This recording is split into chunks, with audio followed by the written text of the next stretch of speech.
Hello guys, good afternoon. আবারও চলে এলাম একটা ছোট্ট ভিডিও নিয়ে তোমাদের সাথে শেয়ার করতে। আজকে ভিডিও শেয়ার করছি টমেটো গাছ।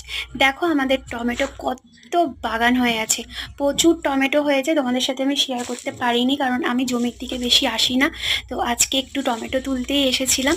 আর দেখো এই টমেটো গাছগুলো কিন্তু আমি ছাদেই তৈরি করেছি। আমার ছেলের বার্থডের সময় যে বড় বড় টমেটোগুলো নিয়ে আসা হয়েছিল, তো দেখে আমার খুব ভালো লেগেছিল যে কত বড় বড় টমেটো।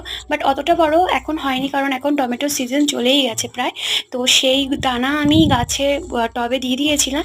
তো অনেকগুলো চারা বেরিয়েছিল, সেইগুলোই নিয়ে এসে জমিতে বসানো হয়েছিল। দেখো কত এখনও, দেখো এপ্রিল মাসের মাঝে লাস্টের দিক হতে যাচ্ছে, এখনও কিন্তু টমেটো হচ্ছে। দেখো কত কত কাঁচা টমেটো হয়ে আছে। তো এগুলো মানে আমি জমিতে হয়তো টবে হতো কিন্তু এতটা ভালো হতো না কারণ অনেকটাই লেট হয়ে গিয়েছিল।